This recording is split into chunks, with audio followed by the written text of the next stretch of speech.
그해 일곱째 달, 그달 22일에 학계 예언자가 주님의 말씀을 받아서 전하였다. 너는 스알디엘의 아들 스룹바벨 유다 총독과 여호사닥의 아들 여호수아 대제사장과 남아있는 백성에게 전하여라. 너희 남은 사람들 가운데 그 옛날 찬란하던 그 성전을 본 사람이 있느냐? 이제 이 성전이 너희에게 어떻게 보이느냐? 이것이 너희 눈에는 하찮게 보일 것이다. 그러나 스룹바벨아, 이제 힘을 내어라. 나 주의 말이다. 여호사닥의 아들 여호수아 대제사장아, 힘을 내어라. 이 땅의 모든 백성아, 힘을 내어라. 나 주의 말이다. 내가 너희와 함께 있으니 너희는 일을 계속하여라. 나 만군의 주의 말이다.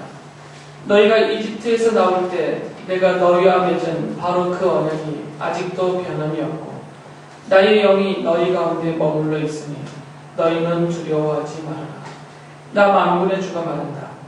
머지않아서 내가 다시 하늘과 땅, 바다와 뭇을 뒤흔들어 놓겠다. 또 내가 모든 민족을 뒤흔들어 놓겠다.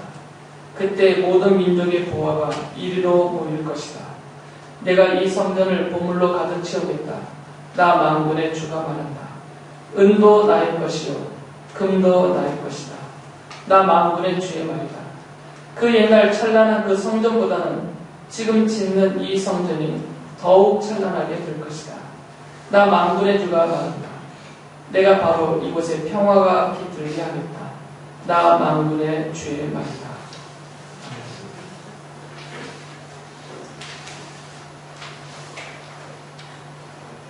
이 학계서는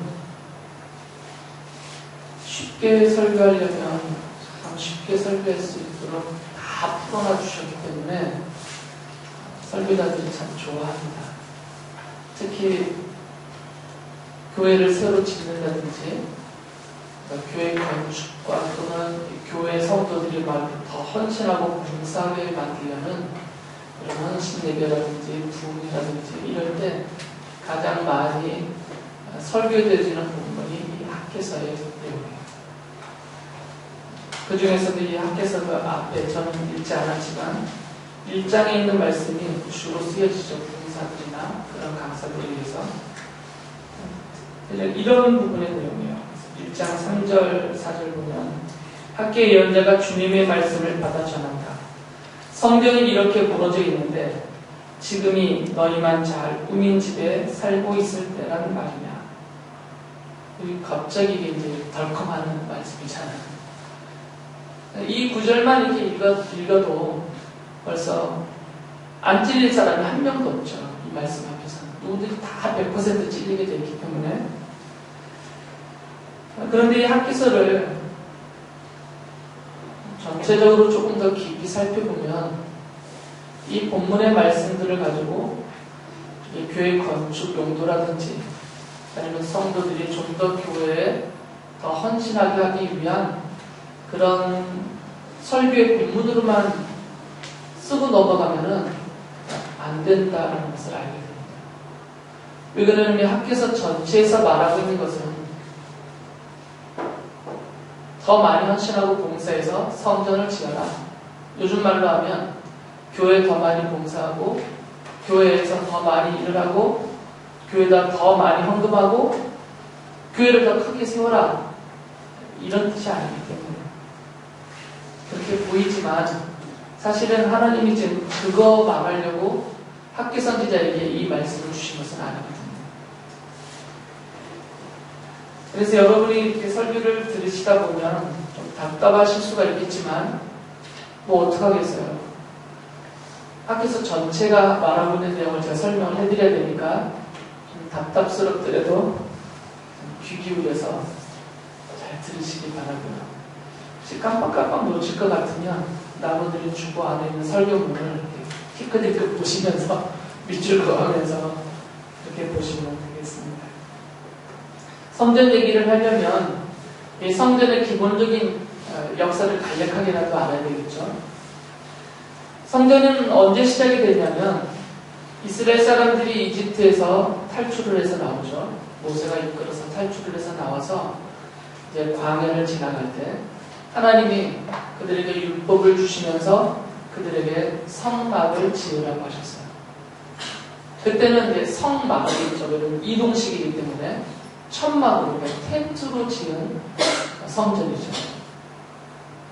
이 광야에서 시작된 이 성막이 가나안 땅을 정복하고 나서도 고정된 건물로 지어지지 못한 채 그대로 이제 성막의 형태로 이 가나안 땅에서 존재를 했었어요.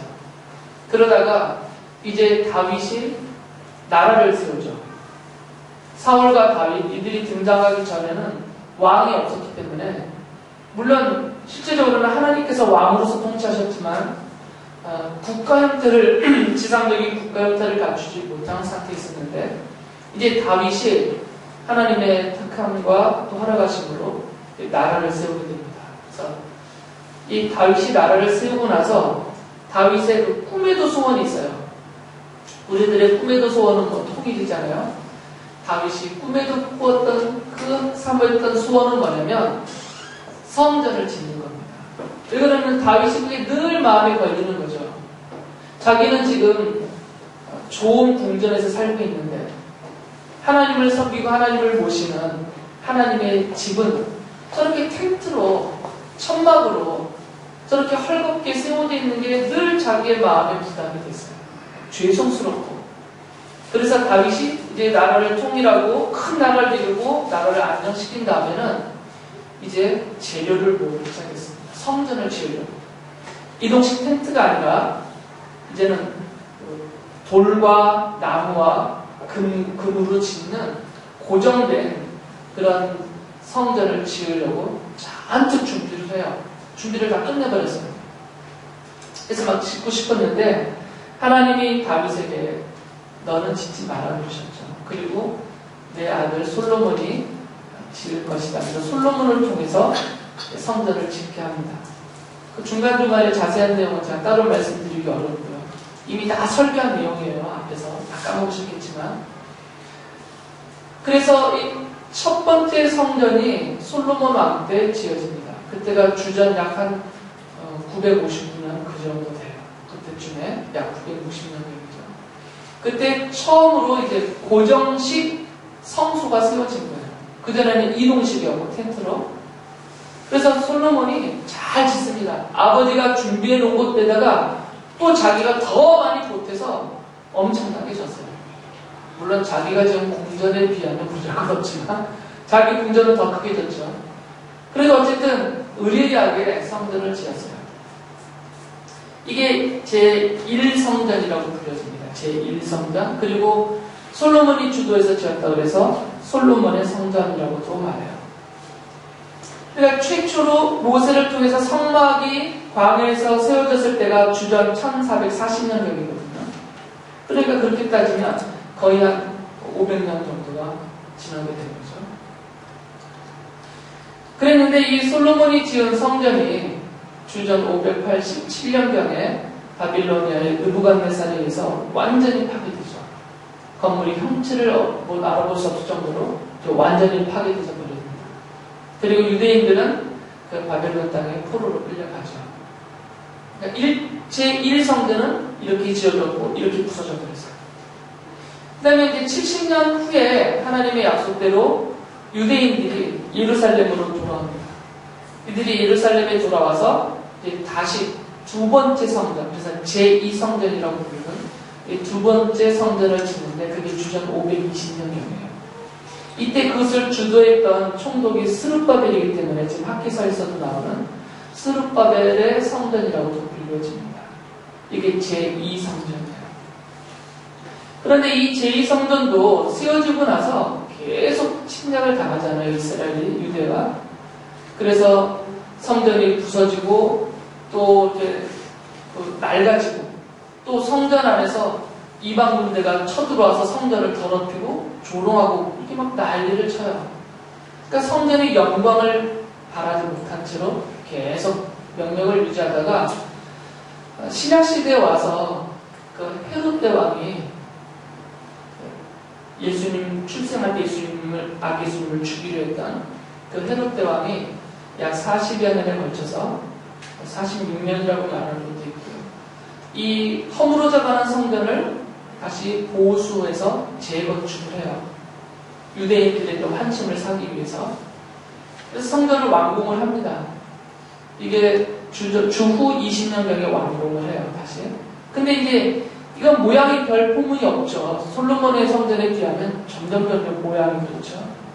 그런데 그나마 헤롯이 보수해 놓은 그 성전이 주 70년에 로마의 그 티투스에 의해서 나중에 황제가 되죠. 이 사람에 의해서 진짜 돌 위에 돌 하나 얹혀 있지 않도록 예수님 말씀하신 대로 완전히 파괴된 것입니다. 유대 반란을 폭동을 지나가는 과정에서. 그러니까 제2성전도 이렇게 세워졌다가 이렇게 완전히 무너져 버렸어요. 그래서 지금은 성전이 없습니다. 예루살렘에 흔적만 남아있고요. 그 통곡의 벽이라고 해서 조금 남아있어요. 조금만. 지금 학계 선지자는 어떤 시기에 활동했던 분이냐면 바로 이 두 번째 성전, 제2성전을 짓는 그 시기에 에스라와 느헤미야와 스가랴 선지자와 또 그 조금 이른 시기를 치면 에스겔 선지자와 또 나중에 조금 늦기로 하면 말라기 선지자와 이분들과 함께 사역을 했던 그런 선지자입니다. 특히 학계 선지자는 스가랴 선지자와 함께 이 제2성전이 건축을 시작했다가 여러 방해 때문에 16년 동안 지체가 돼요. 짓지를 못해요. 성전을 계속 기초만 놓고 짓지를 못하고 방치해로 와서 완전히 황무지가 돼버린 것처럼 들짐승들이 살 정도로 그 정도로 돼버리니까 이제 하나님이 이들을 보내서 백성들을 격려하고 또 촉구하고 경고 또는 축복 이런 말씀들 해가면서 성전을 완공시키죠. 그 역할을 했던 분이 학계 선지자입니다. 그래서 이 학계 선지자를 통해서 하나님이 이제 촉구도 하시지만 동시에 또 엄청난 약속도 해주세요. 그 학계서 2장 7절에 보면 성전을 지으라 하면서 그때 모든 민족의 보화가 이리로 모일 것이다. 내가 이 성전을 보물로 가득 채우겠다. 또 9절에서는 그 옛날 찬란한 그 성전보다는 지금 짓는 이 성전이 더욱 찬란하게 될 것이다. 나 만군의 주가 말한다. 내가 바로 이곳에 평화가 깃들게 하겠다. 나 만군의 주의 말이다. 라고 약속을 엄청 해주세요. 그런데 하나님께서 약속해 주셨던 것과는 다르게 이 성전에 하나님의 영광이 나타나지 않습니다. 왜 그러냐면 하나님의 약속대로 되지 않고 아까 이 두 번째 성전이 어떻게 됐다고 했어요? 계속 공격당하고 파괴되고 낡아지고 나중에는 완전히 사라지고 말았단 말이죠. 그렇게 보면 이런 역사적인 결과만 놓고 본다면 솔로몬이 성전을 지어 바칠 때 하나님이 솔로몬에게 하셨던 그 약속도 역사적인 결과만 놓고 보면 이게 부도수표가 돼버린 거죠. 솔로몬 성전도 파괴되고 없어졌고 두 번째 성전을 지으라 학계 선지자를 통해서 말씀하실 때도 약속을 많이 해주셨는데 역사적인 결과만 놓고 보면 성전 짓고 났더니 그 성전이 또 부서져 버린 거죠. 하나님의 약속이 완전히 공수표가 돼버린 겁니다. 약속대로 안 됐어요. 성전을 지으면 하나님이 그 약속한 대로 뭔가 될 줄 알았는데 애써서 성전을 짓고 났는데 정작 하나님은 약속을 안 지키신 거죠. 역사의 결과만 놓고 보면 그렇게 보인다는 얘기예요. 그러면 여기서 이제 여러분 뭐라고 그러겠어요? 하나님을 탓하겠어요? 하나님 뻥쟁이 그럴 거예요? 그럴 순 없잖아요. 우리 하나님이 절대 그런 분이 아니시잖아요. 하나님은 무한하시고 불변하신 전지전능하신 하나님이십니다. 실현함도 없으시고 모든 것을 작정하실 때 그것을 완전 무결하게 성취하시는 분이세요. 그러니까 하나님이 약속하셨으면 그 약속은 그 자체가 진리이며 사실이 되는 거죠. 그러니까 하나님이 절대 부도수표를 썼을 일은 절대로 없는 거죠. 그렇게 보면 제1성전, 제2성전에다 하나님이 얹혀놓으셨던 그 약속은, 하나님의 약속은 역사의 결과를 놓고 보면 제1성전, 제2성전에 대한 약속이 아니었다라고 볼 수밖에 없는 거죠. 그러면 또 다른 성전이 있다는 거죠. 제3의 성전. 이 제3의 성전이 어디에 나올까요? 설교 들었어요, 다. 세 번째 성전. 유대인들은 아직도 이 성전을 못 져서 지금 지어야 된다고 아직도 기다리고 있어요, 지금. 세 번째 성전. 어느 성경에 나와요? 에스겔서에 나오죠. 박사님 어렵게 기억나죠? 아니, 주벌 봤어요? 그것도 신기하겠다. 에스겔서에 보면 에스겔서 40장에서 48장까지 에스겔이 환상 중에 하나님이 보여주신 성전을 봅니다. 그게 제3성전입니다. 유대인들은 이 제3성전을 이 땅에다 지을 성전이라고 생각하고 아직도 기다리고 있어요. 메시아가 오면 성전이 다시 재건이 되고 다윗의 나라가 세워지고 하나님의 약속이 1성전, 2성전에서 성취되지 않았던 그 약속이 성취될 것이다 라고 여전히 기다리고 있어요. 그래서 예수님을 메시아라고 말하죠. 선지자라고 말하죠.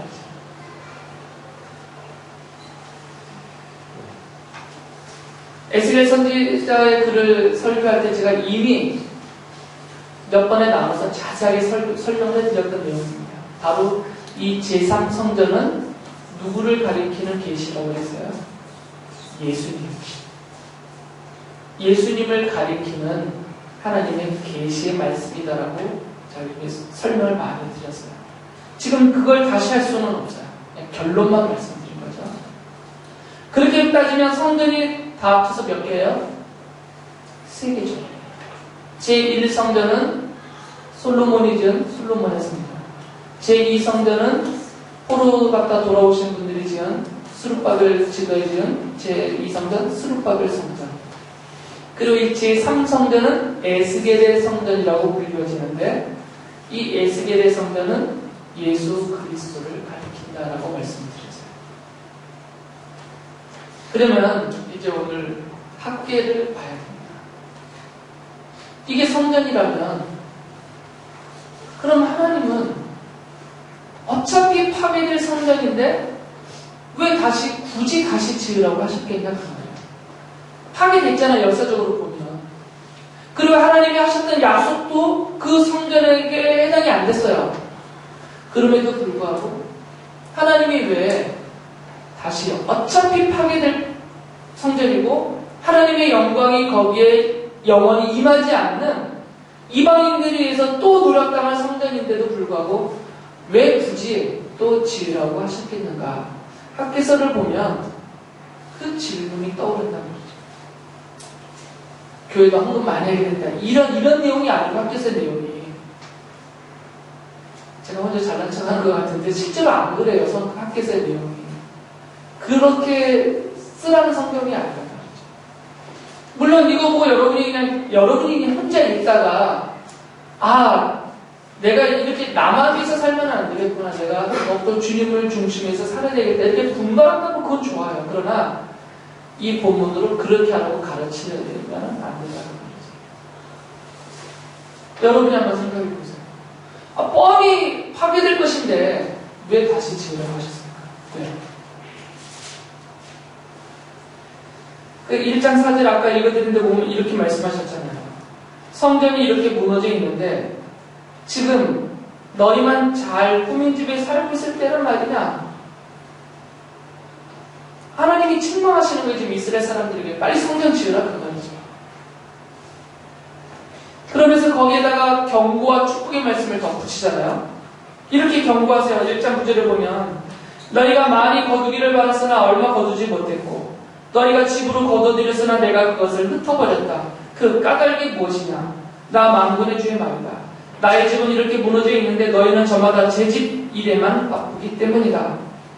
10절 11절에서도 그러므로 너희 때문에 하늘은 이슬을 그치고 땅은 소출을 그쳤다. 내가 땅 위에 가뭄을 들게 하였다. 산 위에도 곡물과 새 포도주와 기름 위에도 밭에서 나는 모든 것 위에도 사람과 짐승 위에도 너희가 애써서 기르는 온갖 것 위에도 가뭄이 들게 하였다. 하나님이 벌을 주고 있다 그 말이에요. 지금 성전 안 짓고 있습니다. 그래서 이때 제일 많이 쓰는 부흥사 목사님들이 제일 많이 썼던 그 문구가 있어요. 구멍난 돈주머니. 벌써 자극적이죠? 돈주머니가 구멍나 있으면 어떻게 해요? 거기다 맨날 월급 받아서 그 주머니에 넣어봐요. 돈 어디 가나. 구멍나 있으면 다 빠져나가고 안 남아있는 거죠. 그게 6절에 나오는 말씀이에요. 6절에 보면, 1장 6절에 보면 너희는 씨앗을 많이 뿌려도 얼마 거두지 못했으며 먹어도 배부르지 못하며 마셔도 만족하지 못하며 입어도 따뜻하지 못하며 품꾼이 품삯을 받아도 구멍난 주머니에 돈을 넣음이 되었도다. 그러니까 이 말들은 뭐냐면 우리가 살면서 당하는 모든 고난, 고통, 실패, 질병, 괴로움 이 모든 것들의 원인이 바로 여기에 있다 이거예요. 구멍난 돈주머니. 결국 이 구멍난 돈주머니는 뭘 안 했기 때문이라고요? 성전을 안 쳤기 때문이에요. 오늘날 우리에게 적용하면 뭘 안 했기 때문이에요? 교회 중심으로 안 살기 때문이에요. 그 말이죠. 제가 그렇다고 말하는 게 아니라 그렇게 받아들여져야 됩니다. 그 말이에요. 그래서 8절에 보면 7절에서 이렇게 말씀하세요. 너희는 각자의 소행을 살펴보아라. 자기의 소행을 살펴보라는 거죠. 그리고 8절에 가서는 너희는 산에 올라가서 나무를 베어다가 성전을 지어라. 그러면 내가 그 성전을 기껍게 여기고 거기에서 내 영광을 드러내겠다. 그러니까 이 학개서의 1장의 앞부분의 내용만 보면 우리 인생에서 겪는 그 모든 고난, 가난, 질병, 실패 모든 것들의 원인이 나오고 그 원인은 내가 성전을 안 지은 거죠. 그 원인은 성전 중심으로, 교회 중심으로 안 살았다가 원인이 되는 것이고. 그리고 그 결과는 뭐예요? 구멍난 돈주머니 인생이 됐다. 그 말이죠. 그리고 해결 방법이 제시됐어요. 그게 뭐예요? 성전을 지으라. 그 말이에요. 다시 교회로 와서 교회 중심에서 살아라. 그 말이죠. 이러고 설교를 끝내면 여러분이 아마 신앙적인 분발을 할 수가 있을 거예요. 여러분 잔뜩 겁먹지 않았어요? 이걸 끝나면? 여러분 돈주머니가 구멍났다는데 백날 해봤자 다 새나간다는데 어떡할 거예요? 그런데 이게 이렇게 끝날 말씀이 아니라는 거죠. 왜 그러냐면 하나님의 약속 때문에. 분명히 하나님의 약속대로라면 그래서 이스라엘 사람들이 하나님의 말씀을 믿고 성전을 지었거든요.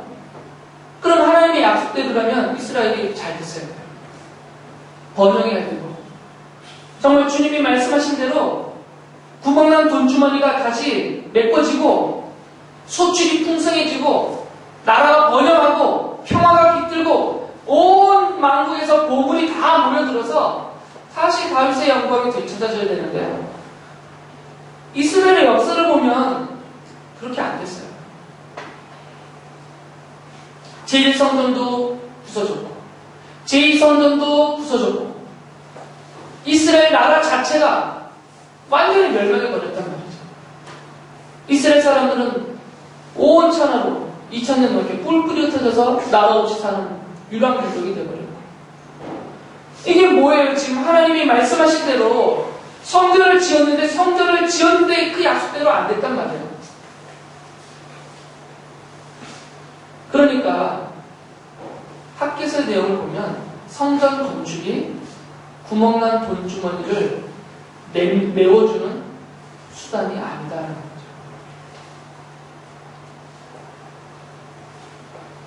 그러니까 부흥회 때 이렇게 막 할 수 있는 말씀이 아니란 말이에요. 성도들을 향해서 교회 헌금을 많이 하라. 그러면 몇백 배 되는 돈주머니가 메워주고 치워주는 복을 받을 거다. 하나님이 보물을 치워준다고 하지 않았느냐? 이렇게 할 수가 없단 말이에요. 그렇게 안 됐으니까 현실적으로. 성경이 현실적으로 안 된 거를 목사님 제가 오늘 된다고 어떻게 말할까? 하나님이 그렇게 안 한 거를 목사님 내가 어떻게 하나님을 뒤에다 가려버리고 내가 마음대로 말할 수가 있는 거예요. 그러니까 이것은 원리가 안 되는 거죠. 원칙이 아닌 거죠. 성경 건축은 구멍난 돈주머니를 메우는 수단이 아닙니다. 그러니까 다시 또 질문하게 되는 거예요. 그래서 그럼 왜 지으라고 한다는 거죠? 왜? 성전 지으면 나라를 되찾아주게 하는 것도 아니고, 성전 지으면 다시 돈주머니를 채워주는 것도 아니고, 성전 지으면 이제 더 이상 침략당하지 않고 영원한 평화를 누리게 해주는 것도 아닌데 왜 그렇게 해준다고 말하면서 성전을 짓겠느냐? 이 질문이 자꾸 든다는 얘기예요. 여러분 안 궁금하세요? 궁금하죠? 그럼 결국 답은 어디서 찾아야 되겠어요? 성경에서 찾아야 돼요. 또 답. 하나님이 학개와 스가랴 선지자를 통해서 제2성전을 지으라고 말씀하실 때 바로 그 동시대에 하나님이 또 한 명의 선지자를 부르세요. 이들보다 조금 앞서서. 그분이 누구라고요? 에스겔 선지자. 그러면서 하나님께서 에스겔 선지자에게 제3성전의 계시를 주세요. 지금 학개한테는 제2성전을 지라고 하고 에스겔 선지자에게는 제3성전이 있다라고 말씀하시는 거예요, 지금. 그러니까 이미 하나님의 말씀 속에는 이 제2성전은 무너지고 파괴된다는 게 이제 전제가 되어 있는 거죠. 세 번째 성전이 있습니까? 에스겔에게 하나님이 주신 제3성전은 제1, 제2성전과는 본질이 다릅니다. 솔로몬의 성전 제1성전, 스룹바벨의 성전 제2성전은 다 사람들이 지었어요.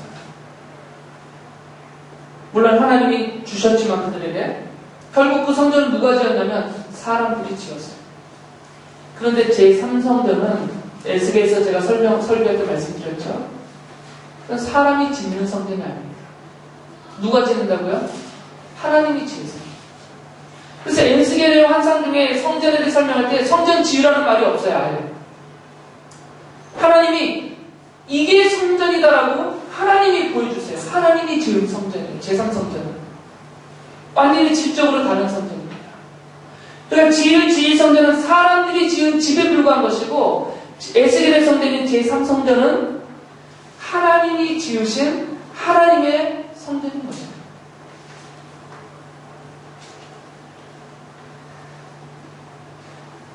그러니까 출애굽 때부터 시작된 이 성막이 그리고 제2성전을 거쳐가는 이 성막과 성전의 이 계시가 하나님이 보실 때에는 솔로몬 때도 아니고 스룹바벨 때도 아니고 헤롯 때도 아니고 하나님은 어디를 보고 지금 성전, 성막에 대해서 말씀하고 계시냐면 예수님의 십자가를 보면서 말씀하고 계시다는 거예요. 이거는 예수님이 제3성전이니까. 아예 처음부터 하나님이 모세에게 성막을 지으라 할 때 그 성막은 유동적이란 말이에요. 영원한 것이 아니에요. 다 썩어질 것들이에요. 재질도 그렇고. 그러니까 이것은 영원한 성막이 아니기 때문에 이것이 모형적으로, 상징적으로, 예표적으로 가리키고 있는 성막의 원형은 저기 있었단 말이에요. 그게 바로 예수님이시랍니다. 그리고 솔로몬에게 성전을 지으라 할 때도 스룹바벨을 통해서 성전을 짓게 할 때도 이것들은 다 부서질 것들이기 때문에 부서지지 않는 영원한 성전은 하나님이 저기다 따로 마련해 놓으시고 이것들을 보면서 저쪽을 쳐다보라고 계속해서 하나님이 계시하시고 말씀하고 계시는 것들이었다는 거죠. 근데 유대인들이 그걸 몰랐던 것이에요. 성전만 지으면 다 될 줄 알았던 것이죠. 성전만 있으면 안 망할 줄 알았어요. 근데 성전 붙들고 있었는데 망했고 성전 열심히 지어도 그들은 망했다는 거죠.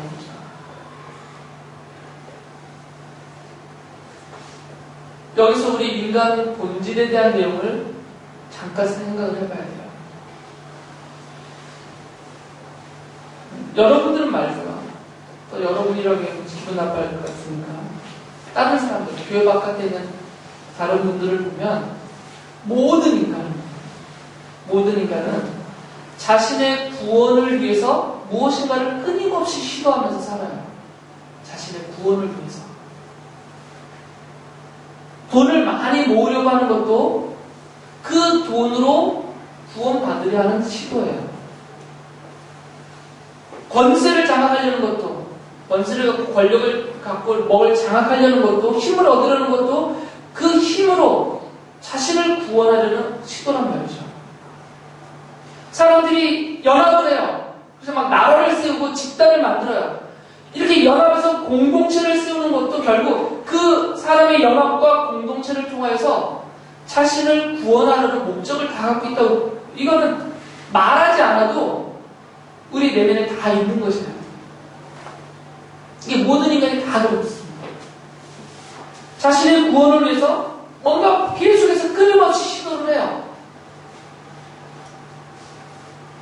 우리가 구원 그러면 다 알았지만 교회 바깥에 있는 분들은 구원 그러면 잘 이해를 못하니까 교회 바깥의 용어로 말한다면 죽는 것으로 끝나고 싶지 않단 말이죠. 그리고 사는 동안에도 멸망당하지 않고 흩어지지 않고 그렇게 살고 싶지 않다 그 말이에요. 살아있을 때에도 당당하게 쫓겨다니지 않고 눈치 보지 않고 당당하게 살고 싶고, 죽음 이후에도 안 죽으면 더 좋겠지만 죽음 이후에도 그렇게 멸망하고 싶지 않단 말이에요. 누구든 이것을 다 갖고 있는 생각이에요. 그렇기 때문에 그것을 구원이라는 단어로 쓴다면 그것을 얻기 위해서 다 무엇인가를 시도하면서 살고 있단 말이에요. 스스로 무신론자라고 말하는 사람들도 마찬가지예요.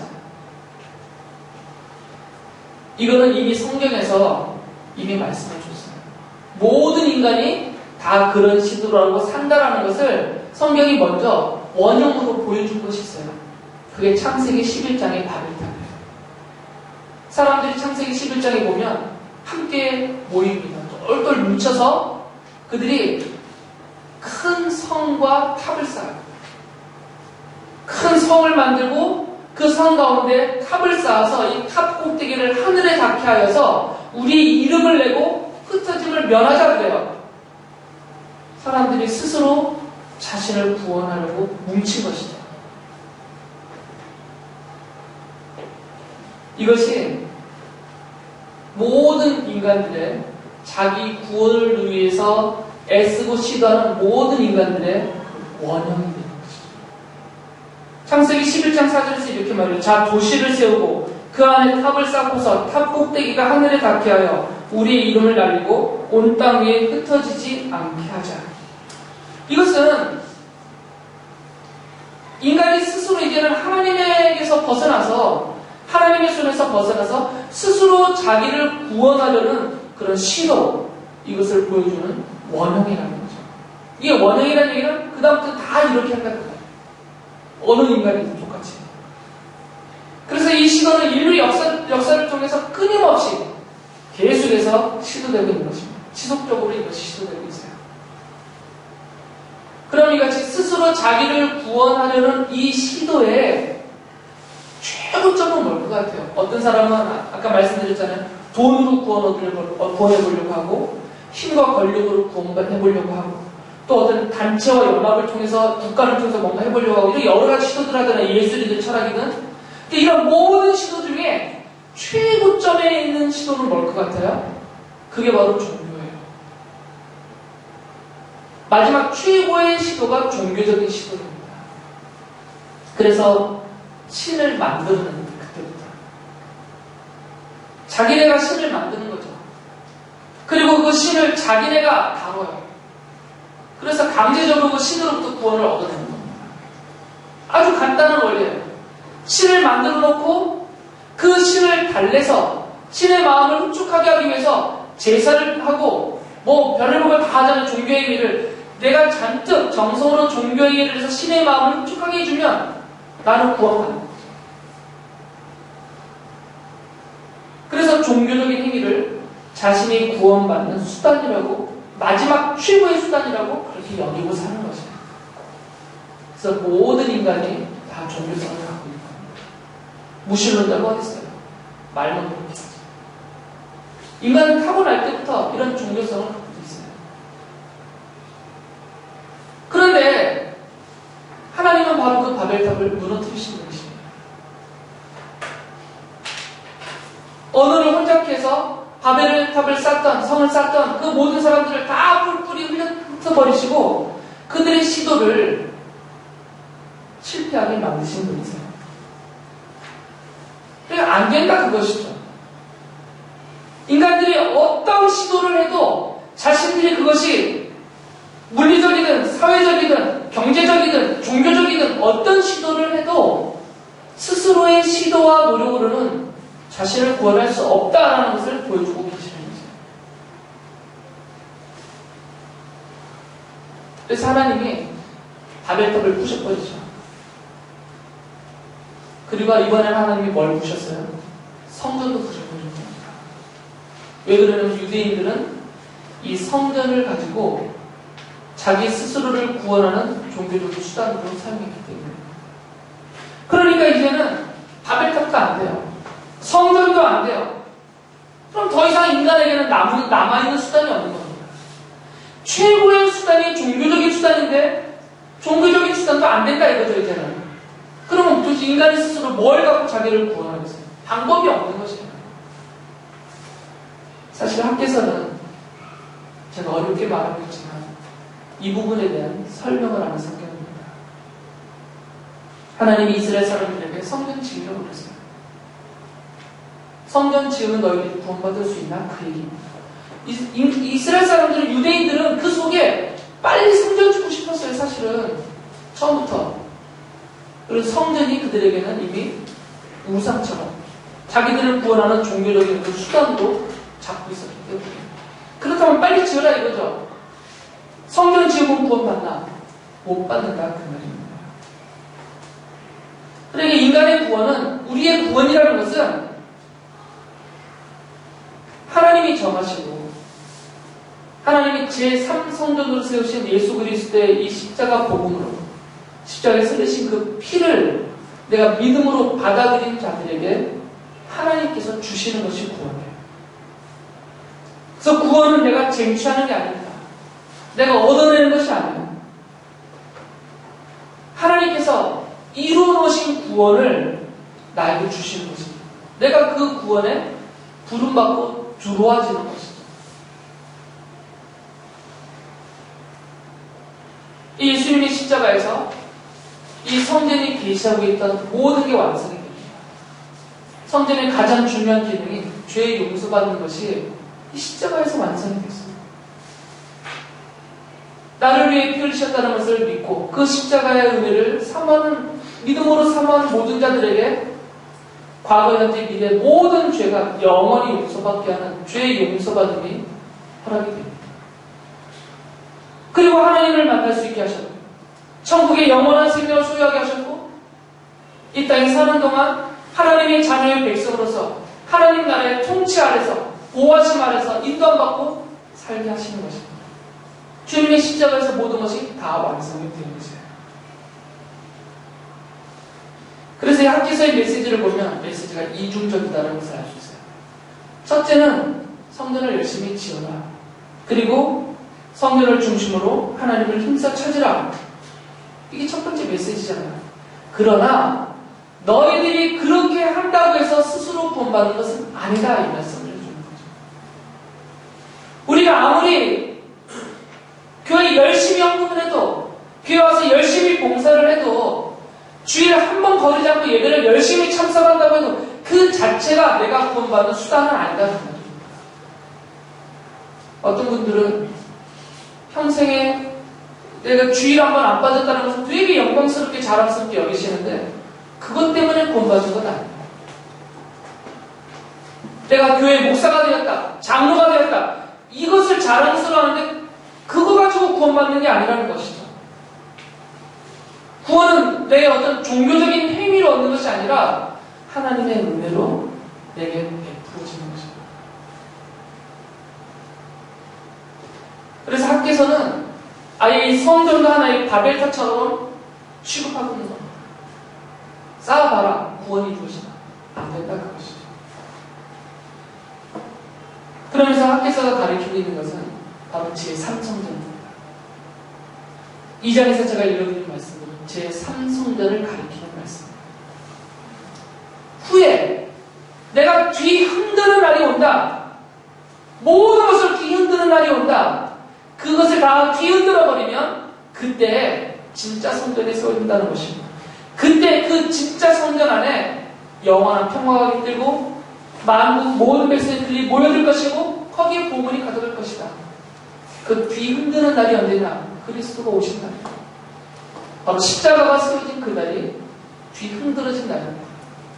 그것이 뒤흔들어졌다는 외적인 증거들이 막 지진이 나고 하늘이 어두워지고 이런 현상들로 보여주신 것입니다.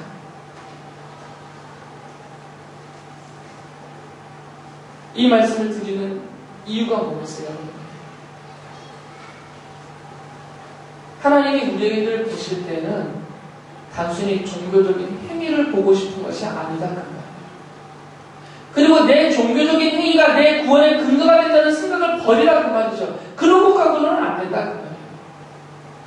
내가 받는 구원은 내 모든 죄가 용서받는 그 구원의 능력은 십자가에서만 나오는 것이고 지금도 나를 자녀로 삼으시고 나를 그 속으로 붙드시고 이끌어 가시는 하나님의 강력한 손길과 그 은혜 안에서만 이루어지는 것이지 내가 뭘 어떻게 대단히 해서 되는 것이 아니다 그 말입니다. 그렇다면 우리는 소망이 있는 것이다. 나 같은 것도 돈 받는 거야. 나는 교회 일 별로 하는 것도 없어. 나는 가진 돈도 없어서 헌금도 별로 못하고 나는 몸이 연약해서 교회 봉사도 제대로 못하고 나는 배운 것이 부족해서 교회에서 대단하게 가르치고 일도 못하고 내 능력이 부족해서 나는 교회와도 맨날 구석에서 조용히 있을 뿐인데 그럼 나도 구원받는구나. 주님의 십자가에 우리에게 위로가 되는 것입니다. 여러분의 사업이 망하고 있으면 학교에서 말하는 돈주머니가 구멍 났기 때문이 아니라고요. 성전을 안 짓고 있어서 망하는 게 아니란 말이에요. 그거하고는 상관없는 내용이에요. 우리의 구원에는 내 사업이 잘 되냐 못 되냐하고는 상관없어요. 내가 이 땅에서 잘 사느냐 못 사느냐가 내 구원의 어떤 증거가 아니란 말이죠. 이게 우리의 믿음의 관점입니다. 여러분이 예수님을 믿는다고 고백하시려면 이렇게 고백을 하십니다.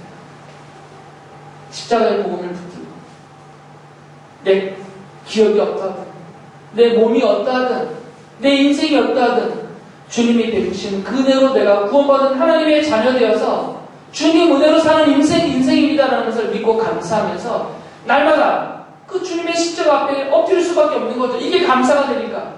십자가에서만 구원의 능력이 나오니까 날마다 주님의 십자가를 찾을 수밖에 없는 것이죠. 그 은혜로 살아가는 여러분들 되시기를 바랍니다.